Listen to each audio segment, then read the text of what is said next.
Si Satanas, gibuhat sa na Allah subhanahu wa ta'ala o manimental. Tungod po sa iyahang hangyo. Diba? Tungod sa iyahang hangyo. Ayaw sa pagbatya. Buhat akong manimental.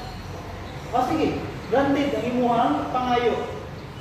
Mabuhi ka hangtod sa hangtod sa pagkakuan sa kalibutan o tintala ang kinsa may iyong matintal, ang musunod ka nimo, pasudlo na ko sa impyerno, ang dili sa paraiso. Okay, duha ka po ang misunod kay Shaitan. Una, ang mga ahlul kabair. Kaduha, ahlo ashir. Ang misunod kay Shaitan, duha ka buok, duha ka klase. Ahlul kabair, kini nga mga tao nakabuhat og mga major sins. Okay? Pero naa sa kanila ang tauhid. Naa sa kanila ang tauhid. Ang ahlul shirk, kini ang mga tao nga totally nag-shirk sa Allah Ta'ala tungod sa ilang pag sunod kay Shaitan. Okay, mga brother? Kining ahlul kabair or mga major sins ng mga tao nga ana sa kanila ang tauhid.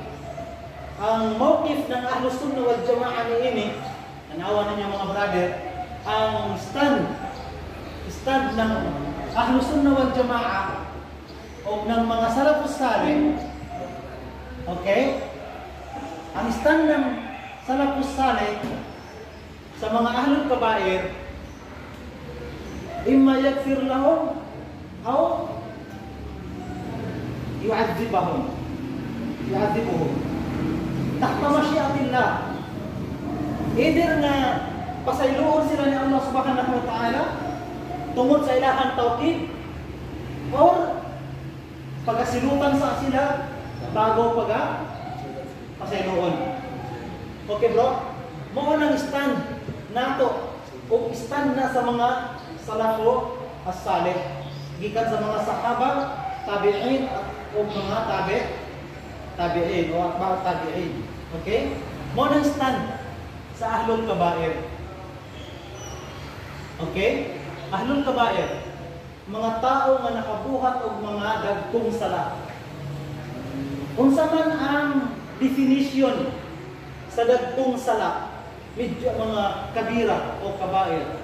Ang definition sa ahlul kabair, 7. Nahisgutan kini ni Ibnu Taymiyah, kung dili ko nagkamali, rahimahullah, Shaykhul Islam Ibnu Taymiyah.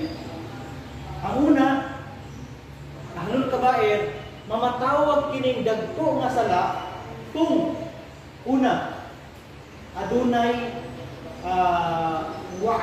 warning sa impyerno ini. Ang buhat anak masulod sa impyerno. Example, la yadkhulul jannata al-qattat al-mannan man kana fi qalbihi mithqala dharratin min kibir.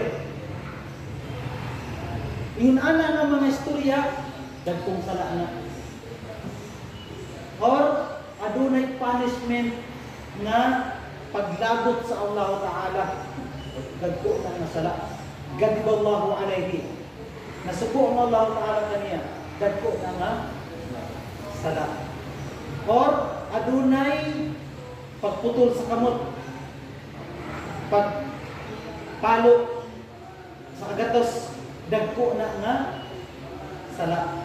O nafyul iman. La yu'minu ahadukum. Nana, dili mamahimong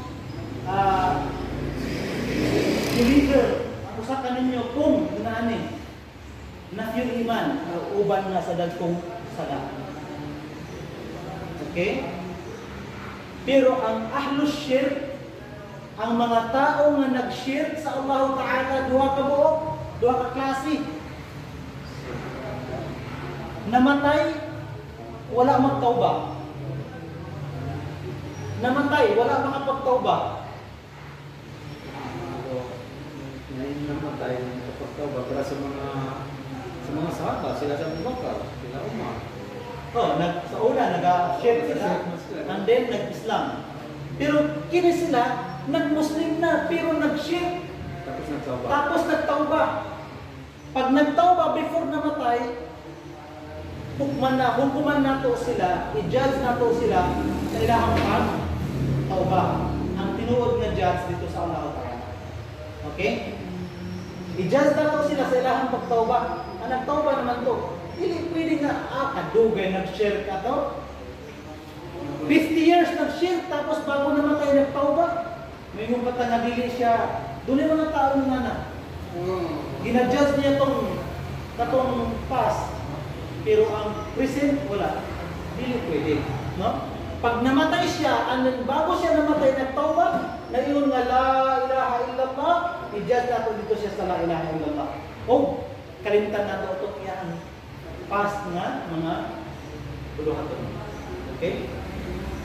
Pero kung namatay siya, wala magtauba, i-judge nato siya sa dili niya pa. Bisang pag nibuhat siya mga maayo. Namatay siya, nag-shirk. Wala nagtauba. Pero mahimatagon. Mayroon bata na mahilangit ko.